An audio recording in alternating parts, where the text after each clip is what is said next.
Vamos lá. Boa noite, gente. Graça e paz. Estão bem? Como é que vocês estão?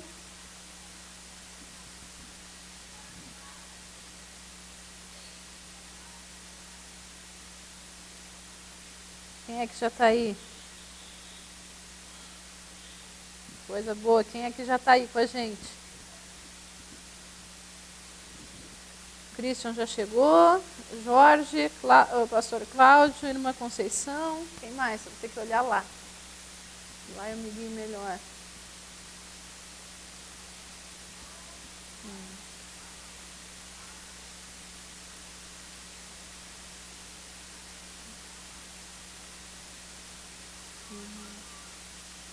Mariana já está aí, boa noite. Ana Renilda também já está aí. Boa noite. Quem? Cadê o Jonas? O Jonas já está aí também, né? O Jonas já chegou, Giliardo também já está.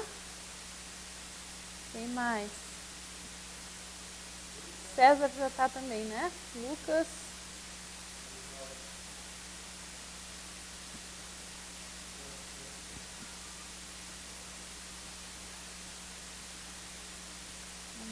Falta alguém, gente, para a gente começar? Será que falta alguém? Está com um atraso bem grande no áudio.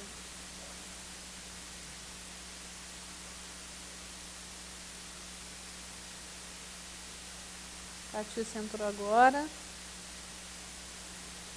Boa noite. Então, gente, nós vamos começando, tá bem? Vou fechar minha câmera aqui, vou ficar só com a outra.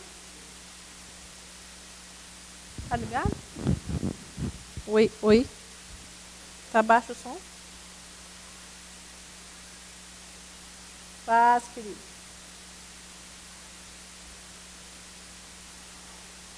O atraso vai seguir assim mesmo, né? Do som. Assim tava mesmo. Então, gente, nós vamos seguindo, vamos retomando nossa matéria hoje. Chegamos na sexta-feira, né? Coisa boa, sexta-feira, último dia de aula. Semana que vem a gente se vê de novo.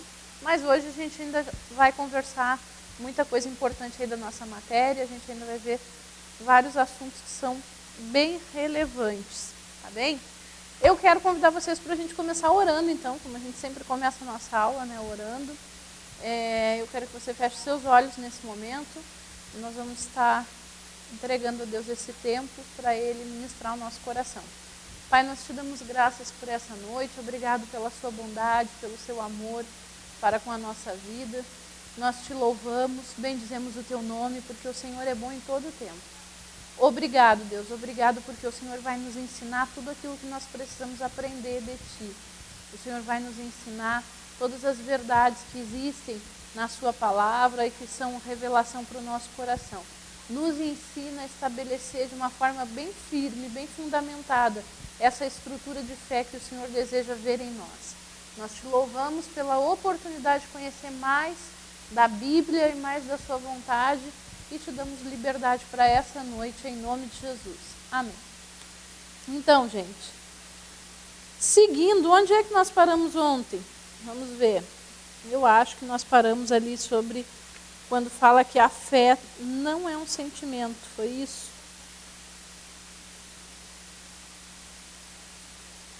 Eu acho que foi isso, né?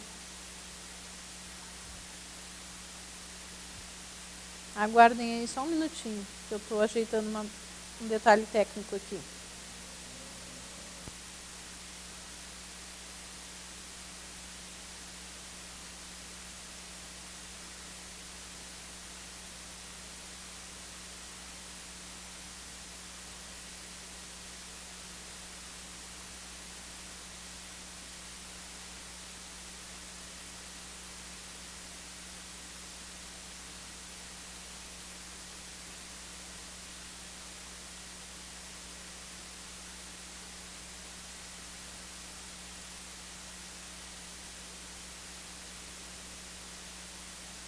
Eu só estava ajeitando aqui com o Wilson e com o Guilherme um detalhe técnico aqui da nossa transmissão. Agora sim. Agora diminuiu. Tá. Vamos lá então. Agora diminuiu, tinha um atrasozinho entre o som que sai daqui e chega para vocês, mas agora já está bem legal. Vamos lá então. Ontem a gente parou falando sobre que a fé não é um sentimento, certo?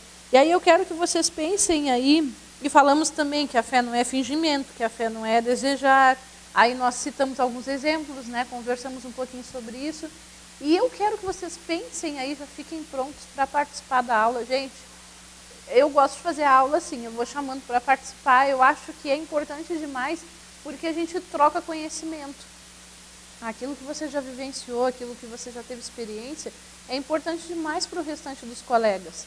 Porque provavelmente a sua experiência não foi nem parecida com a minha, mas vai me acrescentar, certo? E vai acrescentar a vida dos colegas. Então, eu peço que vocês participem, tá bem? Então, pensem aí nesse momento, baseado nesses 3 pontos que a gente falou, sobre a fé não ser fingimento, a fé não ser algo que fica só no campo do desejar, e a fé também não depende do sentimento, não é um sentimento. E eu quero alguém corajoso aí para me dizer se já fez essa confusão. Algum de vocês já fez essa confusão entre a fé e o sentimento, a forma como estava vivenciando o momento, a forma como estava passando por uma situação? Sim, não. Alguém já fez essa confusão no sentido assim de, eu acho que é Deus que está falando comigo, então eu vou dar um passo de fé, entre aspas, né? Eu vou tomar uma decisão porque eu acho que é Deus que está falando comigo, e depois se deu conta que não, que na verdade era um sentimento, era algo bem pessoal, mas não era necessariamente Deus falando nem guiando. Alguém já passou por isso e é corajoso para compartilhar? Sim, não, como é que foi? Alguém quer falar?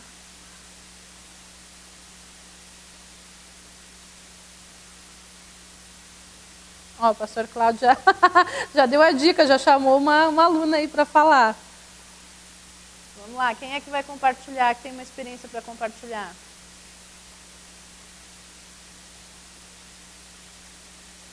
Alguém vai falar, gente? Senão eu vou seguir, mas eu acho que era importante a gente compartilhar as experiências. Às vezes a gente fica assim, com aquela vergonha, sabe? Eu não vou me expor, eu não vou contar que eu já fiz isso. Gente, a experiência, mesmo ela sendo negativa nesse sentido, ela acrescenta. Né? Todo mundo já errou, todo mundo já falhou, até mesmo na vida cristã. E até mesmo em relação à palavra, de entender de uma forma e daqui a pouco perceber, puxa vida, não era bem assim. Então, não existe problema nisso, tá bom? Como eu disse no início, a nossa aula, ela não vai ser feita de uma forma crítica, de uma forma, olha aí, já falhou, já errou. Não é esse o nosso objetivo, tá bem? Mas eu gostaria que tivesse a participação de vocês, eu acho que a aula fica bem mais interessante. Não vou obrigar ninguém a participar, né? Mas, tudo bem. Então, a gente vai seguir. Tá bom? Então, vamos lá. Ainda falando sobre a fé não ser sentimento, eu citei ontem que existem 3 características dos nossos sentimentos. E já que a Catiúcia está aí junto com a gente, hoje eu já vou convocar a ajuda dela, né? Porque ela vai saber falar mais desse assunto até do que eu. Mas eu percebo, assim, num senso comum, que os nossos sentimentos, eles são instáveis. Vou botar no quadro. Já fica pronta para falar, Catiúcia. Nossos sentimentos, então, eles são instáveis.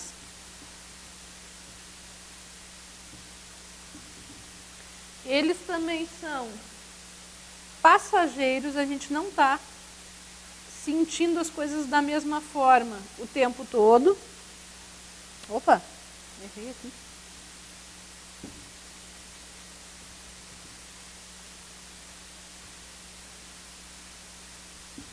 E eles também podem ser confusos. Por que confusos, Grace? Porque tem dia que a gente não sabe exatamente como a gente está se sentindo. Né? Você já deve ter passado por essa experiência de, tem uma coisa dentro de mim, não sei exatamente o que é, mas eu tenho tudo para estar bem, mas não estou bem. Eu brinco sempre, né? Eu digo que tem dia que era para estar tudo errado, tudo ruim, e a gente acorda assim, né? Feliz da vida, milhões de problemas, mas vamos lá, é isso aí, a gente vai vencer, tá tudo certo. No outro dia, que era para estar tudo certo, porque está tudo sob controle, a gente acorda e diz, meu Deus, que vida é essa? O que está acontecendo? E nem tem motivo para isso. Então, os nossos sentimentos, eles são um pouco confusos. Catiúcia, abre o teu áudio aí e fala um pouquinho, dentro da percepção da psicologia, como é essa questão dos sentimentos. Compartilha com a gente. Falar de estímulos, muito do que você está sendo estimulado e passa por um pensamento, né?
Pronto, voltei.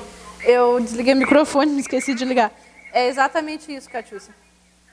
Eu queria uma definição bem, assim, mais concreta, né, dentro da percepção da psicologia sobre os nossos sentimentos.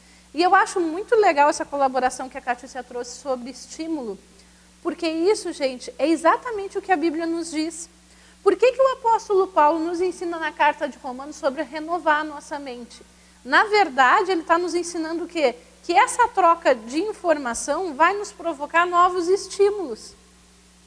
Quando ele diz, e não vos conformeis com este século, mas transformai-vos pela renovação da nossa mente, o que ele está nos dizendo? Que nós precisamos constantemente estar trazendo informações novas para que a nossa fé não fique inoperante, ela se torne atuante. Por quê? Porque vão ser novos estímulos na nossa mente, vão ser novas informações, nos dando uma nova perspectiva da realidade.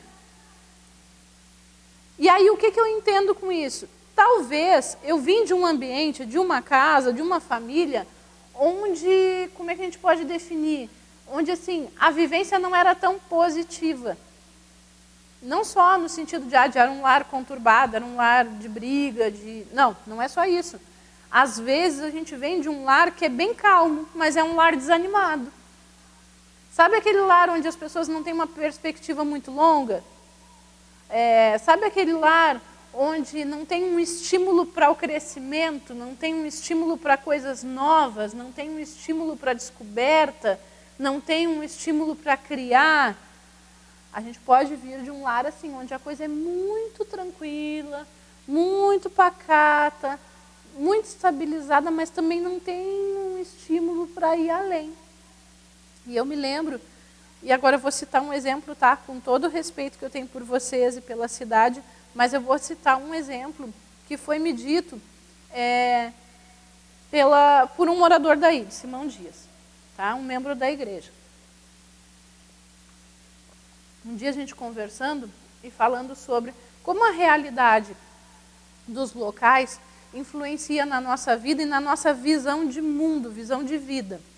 E aí um membro daí da igreja de Simão Dias me disse assim, Grace, o problema é que assim, a realidade da nossa cidade, a gente estava conversando de vários assuntos e eu contando como era aqui no sul, porque a gente tem muitas cidades pequenininhas aqui no sul.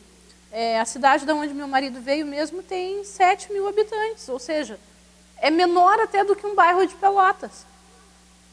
E aí existem realidades diferentes que vão influenciar assim na vida da pessoa. E eu me lembro que nessa ocasião, esse amado, ele pegou e compartilhou comigo assim, às vezes o problema para a gente é que a gente olha e a gente não vê para onde crescer, porque existem limitações no ambiente, existem limitações na cidade. A cidade tem X empresas, não tem A, nem B, nem C, outras oportunidades, outras coisas, e a gente fica limitado àquilo. E isso é uma realidade de muitos locais, gente. Não é só de Simão Dias, não é só de Pedro Osório. Na cidade mesmo da onde meu marido vem, a cidade assim, não tem nenhuma faculdade, tem até 1 ou 2 escolas de ensino médio, mas a maioria do pessoal que vai para o ensino médio já quer vir fazer ensino médio em Pelotas, né? O comércio é bem restrito, bem resumido, então quando a pessoa quer comprar alguma coisa diferente, vem para Pelotas, que é um pouquinho maior. E aqui na cidade, quando a gente quer uma coisa assim, melhor, outras coisas que às vezes não tem aqui, a gente vai a Porto Alegre comprar. Que aí sim, né, é capital, a gente vai achar praticamente tudo lá. Hoje já facilita que a gente pede quase tudo pela internet, mas há um tempo atrás, a gente pensava, eu preciso de um equipamento de som, e aí olhava nas lojas aqui, né, procurava e dizia, não tem aqui, o que a gente vai fazer? Vamos em Porto Alegre, vai ter que ser em Porto Alegre, vamos ter que achar em Porto Alegre. Aí tinha todo um processo, né, de ter que ir até a cidade, de ter que conhecer ali o ambiente onde vende os equipamentos de som e procurar. Hoje tudo está mais fácil com a inovação aí da internet, da tecnologia. Mas a gente não pode negar que a nossa forma de enxergar o mundo ao nosso redor e a nossa forma de pensar e de sentir, ela vai ser afetada por essas realidades. E aí isso confronta com a fé. E por isso que a gente vai encaixar esse assunto dentro dos nossos sentimentos. Por quê? Porque vai confrontar com a fé. Muitas vezes a gente vai pensar assim, poxa, eu pensei numa coisa assim, bem mirabolante, num projeto bem legal. Mas isso nunca que vai acontecer aqui. Porque não tem recurso, porque é caro, porque não é uma coisa que as pessoas se interessem. A gente até olha e vê acontecendo em outros lugares. Né? Mas a gente olha assim, não, isso aí eu vou esquecer porque é uma coisa muito longe da realidade, não vou nem perder tempo, não vou nem me esforçar para isso. Mas por que a gente não pode pensar por um outro ângulo? E aí a fé nos leva a pensar por um outro ângulo. E interfere nos nossos sentimentos quando a gente renova eles pela palavra. Pode ser que não aconteça aqui, mas por que eu não posso me deslocar até o lugar? Até a possibilidade. Por que eu não posso ir até as possibilidades? E isso, gente, é assim, um paradigma que a gente tem que quebrar dentro da igreja, porque muitas vezes a gente entende, na nossa caminhada de fé, que tudo tem que chegar até a gente. Porque a vontade de Deus é boa, perfeita e agradável, e aí a gente confunde, achando que Ele vai fazer tudo chegar até a gente. A gente vai para o Antigo Testamento e a gente vê lá as bênçãos decorrentes da obediência. E aí tem uma lista lá, né, em Deuteronômio 28, se eu não me engano. E aí fala, e diz que as bênçãos nos alcançarão. E a gente pensa assim, que bom, então Deus vai fazer tudo chegar até nós. Se Deus fizer tudo chegar até nós, a gente não tem o porquê dizer se está fé. E às vezes a gente faz essa confusão, não, mas eu estou sendo obediente, então tudo vai chegar até mim, porque a Bíblia diz, né? Isaías 1:19, se eu não me engano, diz, se quiseres e me ouvirdes, comereis o melhor dessa terra. Dá uma ideia de que isso chega até mim, né? Mas como é que eu vou exercitar fé se tudo chega até a minha pessoa? Não existe um esforço, não existe um crescimento. Sabe que crescer dói? Crescer dói. Crescer exige de nós movimento. E movimento, inclusive aqui, no campo dos meus sentimentos.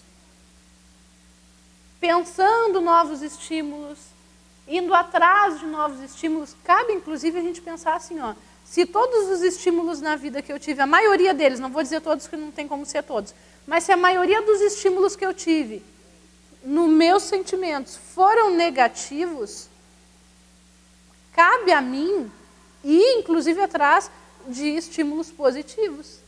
E aí, gente, a Bíblia vai estar recheada para me ajudar. A Bíblia vai estar recheada para me ajudar. Um dia eu conversando com uma pessoa, E hoje eu estava pensando sobre isso, né? Pensando sobre a matéria e pensando sobre essa situação. Um dia uma pessoa pegou e me disse assim, essa pessoa tentou várias profissões na vida, várias. E é uma pessoa que passa por fases. Eu costumo dizer, são as febres. Sabe aquela febre? Ela vem, dá um pico e passa. E aí a pessoa foi passando por essas fases, por esses picos. Então teve N picos na vida. Agora eu vou fazer isso. Aí aquilo vai no pico e não deslancha o negócio. Aí, não vou mais fazer isso. Passou a febre. Agora eu vou fazer isso. Aí a coisa vai, não, porque isso é a melhor coisa, isso vai dar certo, isso é promissor. Chega, quando está chegando assim, para desenrolar, não dá certo. Aí, não, agora é isso, agora eu tenho certeza que é isso. Vocês já entenderam, né? E um dia eu conversando, a pessoa me disse assim, sabe por que eu sou assim? Eu cheguei numa conclusão do porquê que eu sou assim.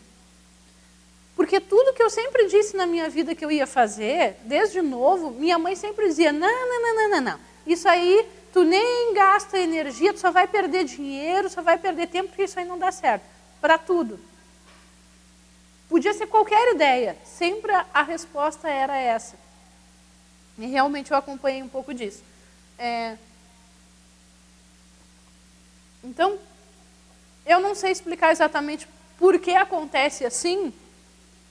Quem poderia nos explicar melhor seria a Catiúcia, né?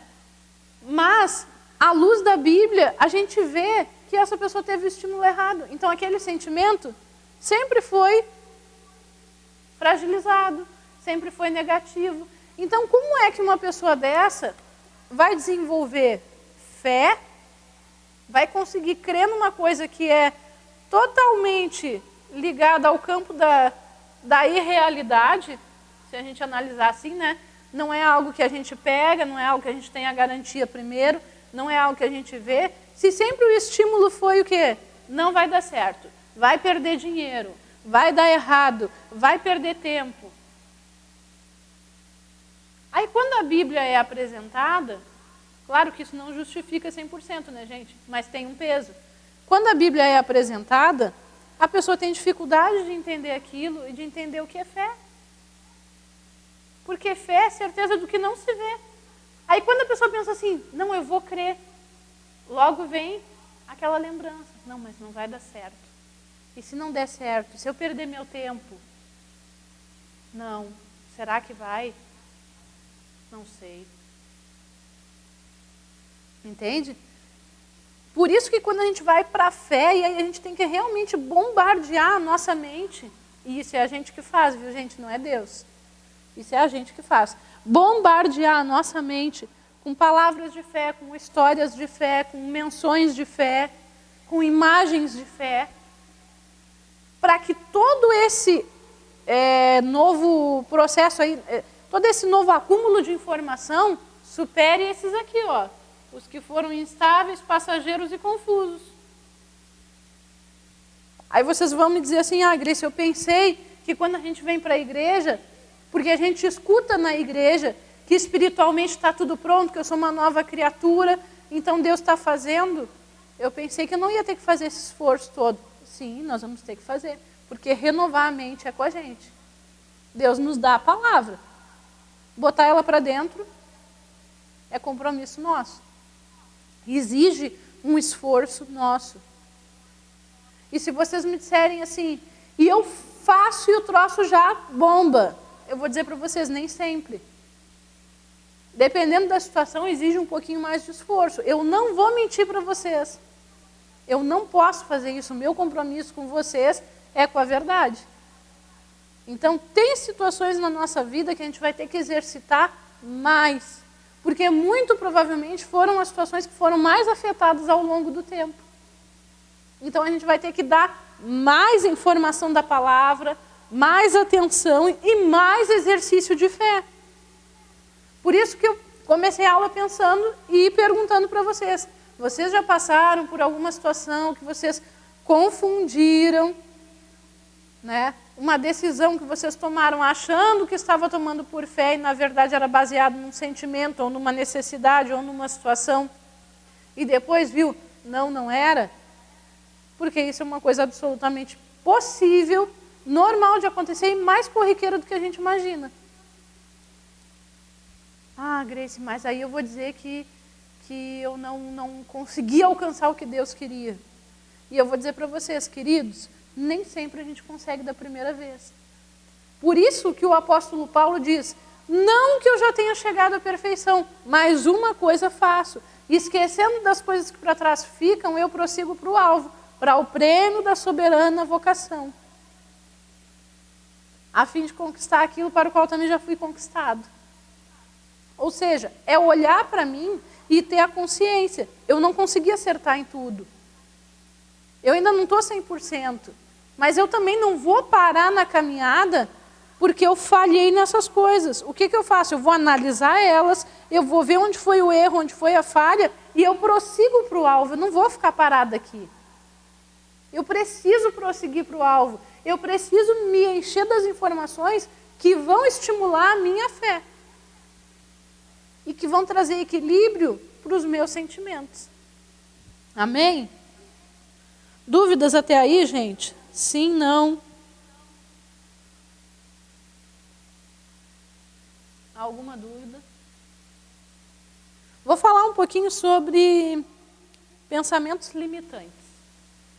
Já que a gente está falando aí sobre os nossos sentimentos, eu acho que a gente precisa dar uma atenção sobre isso. Porque eu vejo que às vezes isso é uma parte que é muito ignorada dentro do meio cristão. A gente aprender a lidar com os nossos sentimentos. Tá? Então vamos falar um pouquinho sobre isso.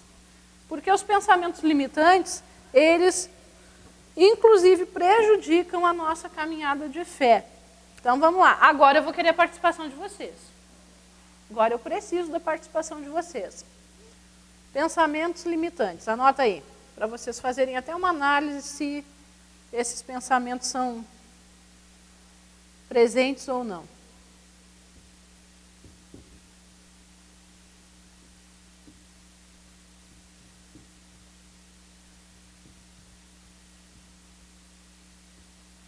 Vamos lá.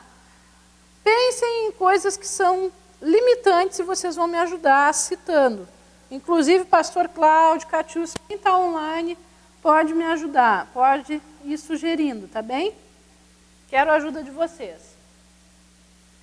Eu vou dar o primeiro, que eu acho que é um dos mais corriqueiros.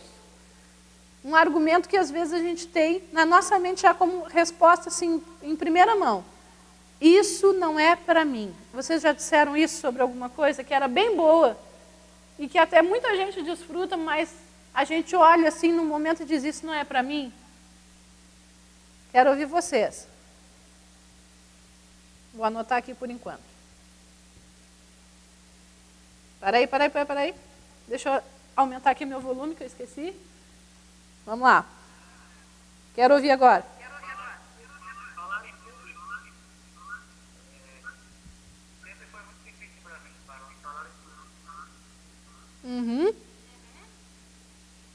Deixa eu abrir essa câmera que eu vou escrever no quadro e vou ficar de costa aqui. Falar em público, então, é uma coisa que não era para mim. É isso, pastor Cláudio?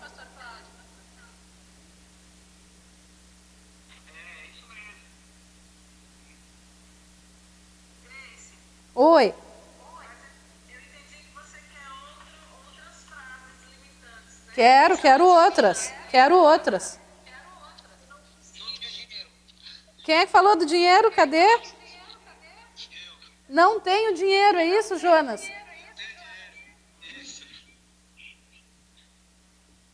Eu não consigo. Vou anotar, eu não consigo. Eu não sei fazer. Ah, isso é importante. Estou anotando.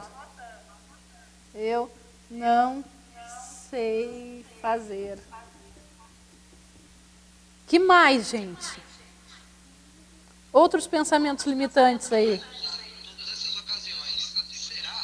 Será? Aquele pensamento de dúvida, né?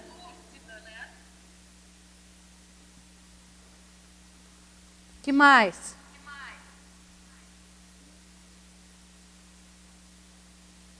Tem bem mais coisas que a gente pode pensar.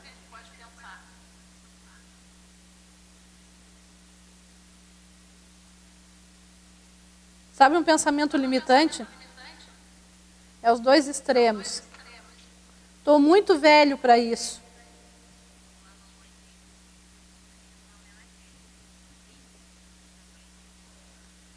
E se, né? E se não der certo? Vou botar aqui. E se não der certo? E aí tem os dois extremos, né? Estou muito velho para isso e sou muito novo.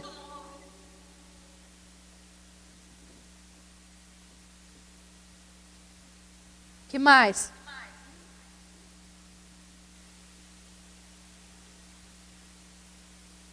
Tem mais coisa aí para a gente pensar. Fala, César.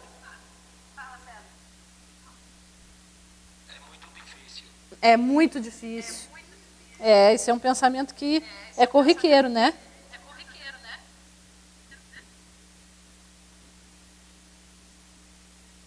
Que mais?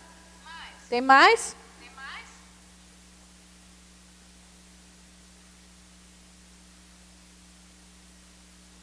Mais algum, gente? Vou baixar aqui. Aí vocês pensem assim. A gente pega essa lista de pensamentos, tá? Isso não é para mim. Eu não sei falar em público, eu não sei falar bem. Eu não consigo. E se não der certo? Até vou botar uma interrogação aqui. É muito difícil. Eu não tenho dinheiro, né, para isso, para fazer isso, enfim. Eu não sei fazer. Será? Será que é isso mesmo? Será que eu estou no caminho certo? E nesse será, eu ainda vou fazer assim um adendo. Será que é isso que Deus quer para mim? Isso pode ser um pensamento limitante. E a gente dá uma cara de boa intenção, de querer estar na vontade de Deus. Pensem sobre isso. Estou muito velho para isso. Ou eu sou muito novo para isso, não vão me credibilizar, né? Não vão me dar credibilidade. Todos esses pensamentos, gente, são pensamentos que passam pela nossa mente. E aí, se eu disser para vocês assim, ó, todos eles têm uma resposta bíblica afirmativa. Todos eles. E quando a gente pensa em resposta bíblica afirmativa, a gente pensa logo o quê? Em fé. Porque fé é afirmativa. Aí vamos pensar, agora eu quero que vocês me ajudem. Vou ligar de novo aqui meu microfone da câmera para vocês falarem e eu ouvir. Eu quero que vocês me ajudem aí, pensando em respostas bíblicas afirmativas para esses pensamentos limitantes. Quando a gente pensa assim, isso não é para mim, que resposta bíblica eu tenho para combater esse pensamento? Vamos lá, quem sabe?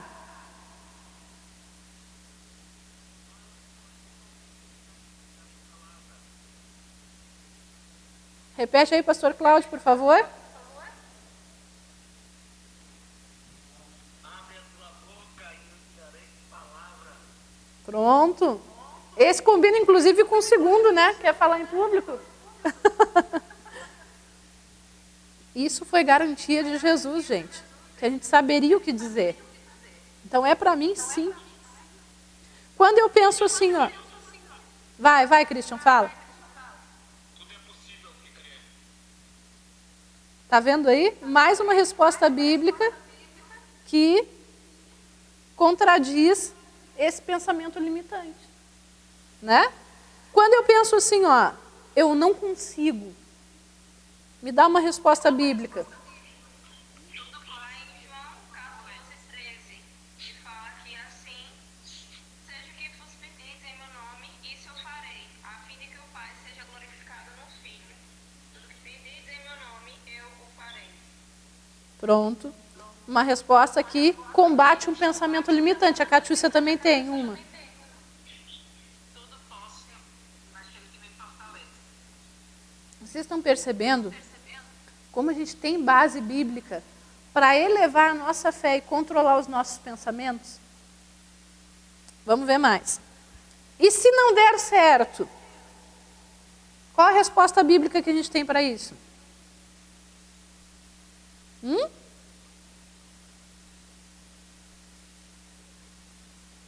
Jeremias diz que Deus quer nos dar aquilo que está no nosso coração, o fim que desejamos.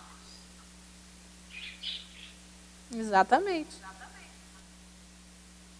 Isso aí.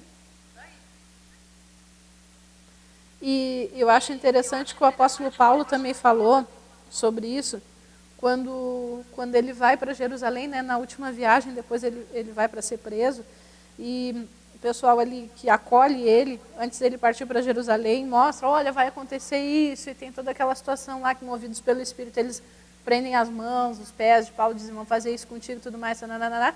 E o que ele responde em relação a isso? Vou parafrasear, tá? Ele diz que está tudo bem, seja para a morte, ele vai. Porque ele sabe o que ele está indo fazer.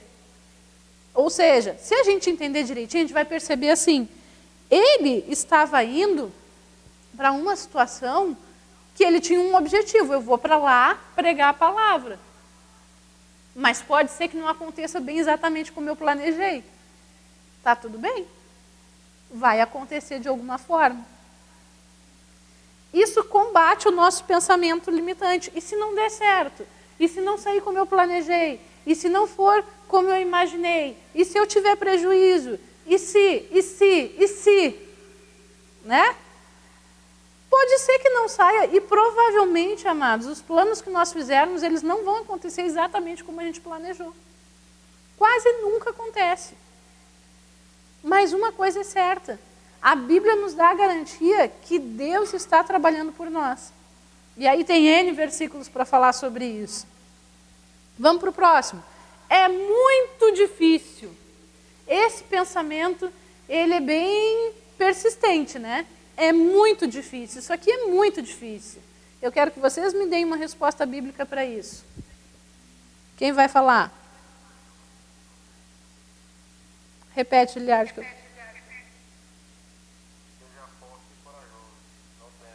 Pronto, Josué, né? E se a gente disser assim, mas eu não tenho dinheiro, dinheiro é que é o problema. O que a gente tem de resposta bíblica? Meu é o ouro, minha é a prata, diz o Senhor. Tá vendo só? A gente sempre tem uma resposta de fé para as nossas dúvidas, para os nossos sentimentos e os nossos pensamentos limitantes. Oi? Para essa eu tenho a resposta também. Buscar primeiro o reino de Deus e todas as coisas serão acrescentadas. Isso aí, Mateus 6. Vamos lá. E se eu disser assim, eu não sei fazer? Qual a resposta bíblica?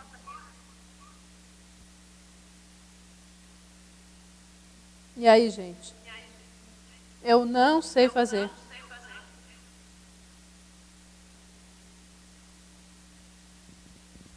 Eu posso até acrescentar aqui uma informação. Nesse eu não sei fazer, às vezes a gente diz assim, mas eu não sou criativo. Eu não tenho criatividade. Tem resposta para isso. O que a Bíblia diz sobre isso? Quero ouvir vocês. Diz que nós temos um ajudador, o Paracleto, né? Então, está conosco a todo momento, que é o Espírito Santo de Deus. Isso aí. E deixa eu dizer algo para vocês. Nós somos imagem e semelhança de quem? De Deus, né? Existe alguém mais criativo do que Deus? Não existe. E a Bíblia diz que eu sou bem parecida com Ele. Então, eu sou criativa sim. Claro que sou. E essa aqui? Será? Será que é a vontade de Deus para mim? Será que é o momento? Será que é o tempo? Eu quero que vocês me deem uma resposta bíblica para isso. Quem vai falar?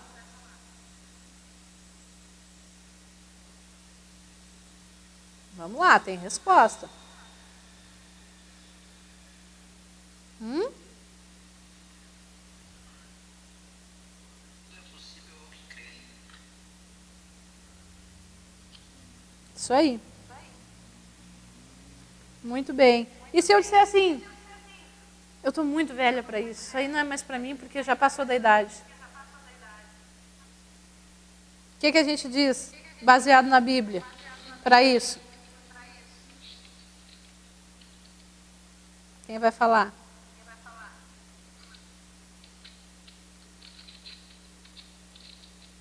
Jonas, é tu que vai falar?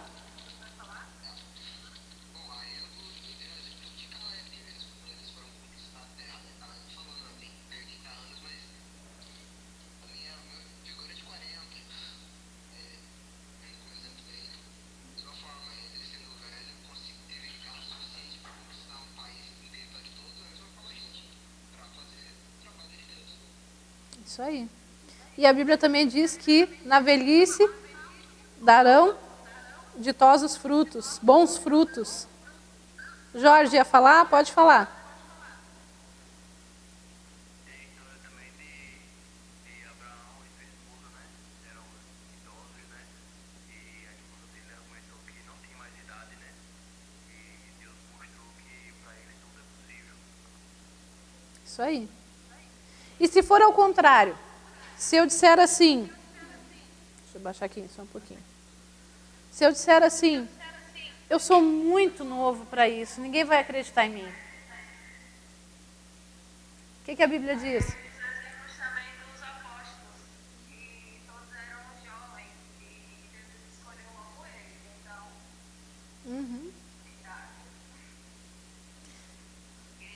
Oi. Davi, ele era novo quando Deus escolheu e muitos achavam que ele não era capacitado por ser mirradinho, por ser novinho, e aí vai. Isso aí. O próprio rei Josias também, ele coroado. 12. Isso. E tem um que tem 12 anos, né? Que é coroado. Quando a gente acha que não dá mais, a palavra diz, né? Vinde a mim, todos que estáis cansados e sobrecarregados, que eu vos aliviarei. Isso aí. E o que Paulo disse, gente, para Timóteo? Quem lembra? A respeito da idade. Quem lembra do que ele instruiu Timóteo?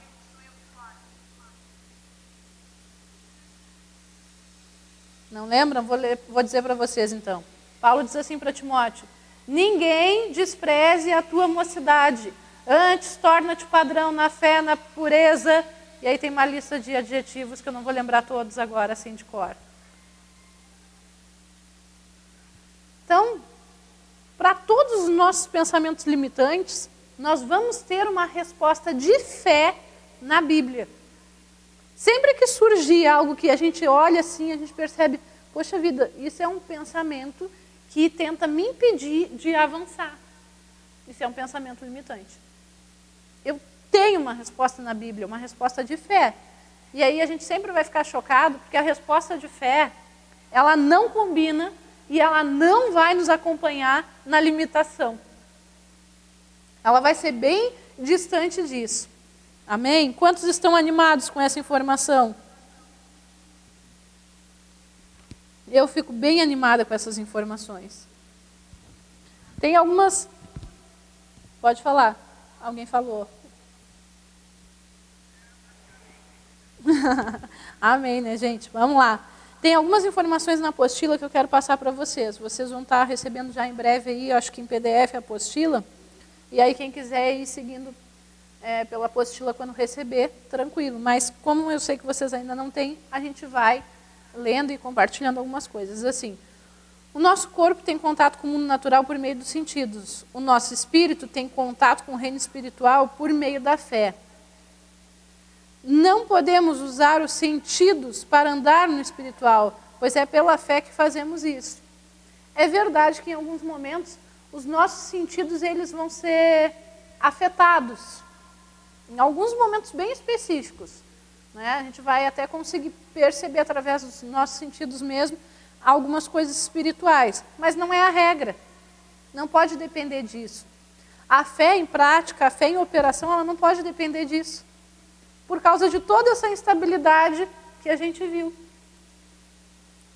Sentimentos dependem completamente de coisas tangíveis, visíveis. Fé depende completamente da palavra, independente daquilo que pode ser sentido ou visto.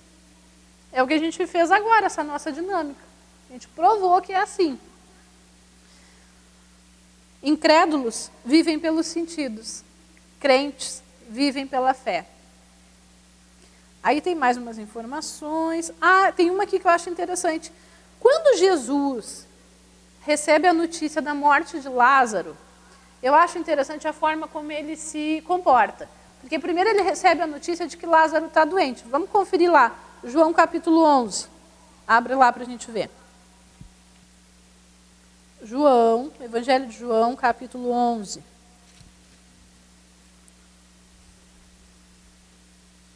E aí eu digo para vocês que não foi só na hora da ressurreição que existia fé operando ali, gente. Existia em muitos momentos, e existia incredulidade operando também em muitos momentos. Deixa eu dar uma informação importante, você grifa isso aí, anota e grifa. A nossa fé, ela não torna inexistente a incredulidade à nossa volta. Ela anula a incredulidade dentro de nós. Mas pode existir incredulidade na nossa volta. Vocês vão ver isso na Bíblia agora. João capítulo 11, deixa eu ver onde é que está o versículo, a ressurreição de Lázaro. A partir do 1, diz assim: estava enfermo Lázaro de Betânia, da aldeia de Maria e de sua irmã Marta. Esta Maria, cujo irmão Lázaro estava enfermo, era a mesma que ungiu com bálsamo o Senhor e lhe enxugou os pés com os cabelos. Mandaram, pois, as irmãs de Lázaro dizer a Jesus: Senhor, está enfermo aquele a quem amas. Ao receber a notícia, disse Jesus: esta enfermidade não é para a morte, e sim para a glória de Deus, a fim de que o Filho de Deus seja por ela glorificado. Até aqui, pausa aí para a gente conversar. Até aqui está tudo bem, porque ele estava doente, ele não tinha morrido. E as irmãs já, vamos lá, vamos procurar a solução, né? O homem está doente, devia estar bem doente. Vamos avisar para Jesus, porque é certo que Jesus vai vir aqui. Elas ainda dizem: Lázaro a quem tu amas, Senhor. Então vai haver uma preocupação do Senhor em relação a isso. E olha a declaração de Jesus: esta enfermidade não é para a morte, mas sim para a glória de Deus. Só que aí deu um problema. Ele morreu. E agora? Jesus disse que a enfermidade não é para a morte, mas o homem morreu. Como é que a gente explica isso? Só pela fé? Porque Jesus, pela fé, entendeu que a morte não ia prevalecer nessa situação. Mas ainda assim ele morreu. Imagina como ficaram afetados os sentimentos de quem ouviu essa afirmação. E depois o homem morre. Pensa aí. Vamos seguir a história. Mandaram, pois, as irmãs de Lázaro. Não, aqui eu já li. Vamos lá. Os 5. Ora, amava Jesus a Marta e a sua irmã e a Lázaro. Quando, pois, soube que Lázaro estava doente, ainda se demorou 2 dias no lugar onde estava. Depois disse aos seus discípulos: vamos outra vez para a Judeia. Disseram-lhe os discípulos: mestre, ainda agora os judeus procuravam apedrejar-te e voltas para lá? Respondeu-lhe Jesus: não são 12 as horas do dia? Se alguém andar de dia, não tropeça, porque vê a luz deste mundo. Mas se andar de noite, tropeça, porque nele não há luz. Isto dizia e depois lhes acrescentou: nosso amigo Lázaro adormeceu, mas vou para despertá-lo.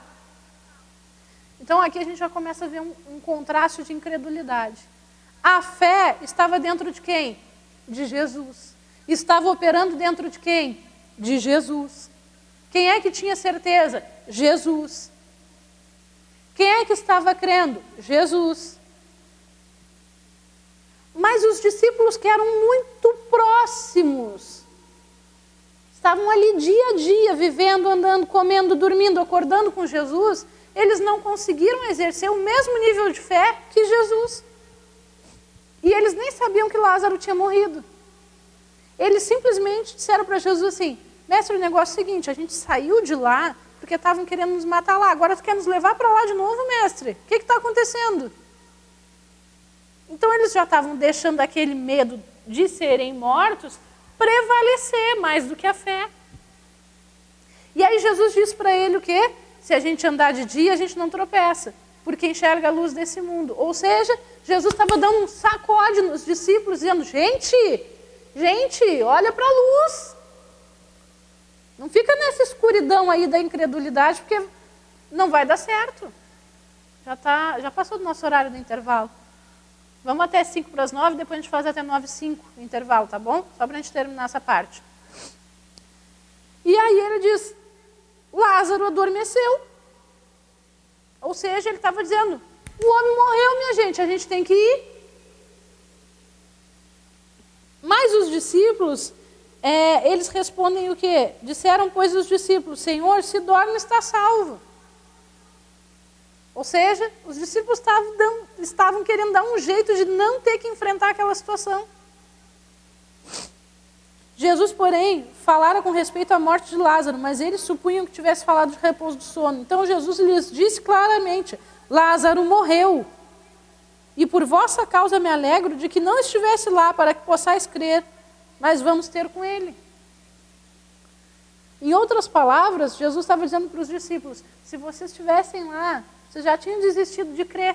É bom assim chegar de surpresa na situação, porque não dá tempo da incredulidade de vocês ficar tão aflorada e prevalecer tanto que não dê para fazer mais nada. Aí olha o que acontece. Sempre tem um que permanece ali na incredulidade, né? Então Tomé, chamado Dídimo, disse aos condiscípulos, vamos também nós para morrermos com ele.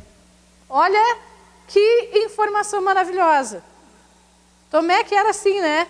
Expert em fé, só que não. Ele diz o quê? Isso, vamos lá todo mundo, vamos morrer com ele também. Bora! Ora, Betânia estava a cerca de 15 estádios perto de Jerusalém. Muitos dentre os judeus tinham vindo ter com Marta e Maria para as consolar a respeito do seu irmão. E aí segue a história que você já conhece, né? Ele chega, vai uma irmã e diz, olha, não, Senhor, eu creio. Ele pergunta, creio que vai ressuscitar? Ela diz, eu creio, no último dia. Ele diz, não, eu sou a ressurreição e a vida. Aí tem aquele longo desenrolar ali, ele vai para o túmulo lá do Lázaro para resolver a situação. Quando ele chega lá, o que acontece? Vamos pular lá para frente. No versículo que diz, Senhor, já cheira mal. É no 39. Ele manda tirar a pedra do túmulo e diz assim, então ordenou Jesus tirar a pedra, disse-lhe Marta, irmã do morto, Senhor, já cheira mal, porque já é de 4 dias. E Jesus respondeu, eu não te disse que se creres verás a glória de Deus? E o resto da história a gente já conhece. Eles tiram a pedra, Jesus, Lázaro vem para fora e Lázaro vem. E aí ele manda desamarrar Lázaro. Então pensa assim, gente, olha a situação, olha o contexto da situação. Porque a gente pensa que fé é assim, né? Plim, plim, plim, aconteceu, tudo está dentro de um contexto. Ele está num lugar pregando, ele sai de Betânia por causa do perigo ali, da situação que estava rondando eles vão para outro lugar, aí eles têm que voltar, os discípulos voltam com medo junto com Jesus. Quando chega lá o homem já morreu, já faz 4 dias que está sepultado, então pensa, 4 dias, corpo em decomposição, você sabe como é que é, 4 dias está se desmanchando. Né? Tudo bem que eles tinham lá suas técnicas de sepultamento, mas ainda assim, a irmã diz, Senhor, já está cheirando mal? Jesus diz o quê? Tira a pedra, vamos resolver esse negócio. Vem Lázaro. Quando Jesus diz desamarrem ele, a gente consegue entender, esse homem veio de uma forma sobrenatural. Ele não veio andando lá de dentro, ele estava amarrado. Então olha o nível de fé. E aí a gente vai para o intervalo. E daqui a pouco a gente vai falar sobre a gente aprender a guardar a nossa fé, para o que está por fora não interferir nisso. Amém? 10 minutinhos aí, tomar uma água, respirar e 9:05 estamos de volta.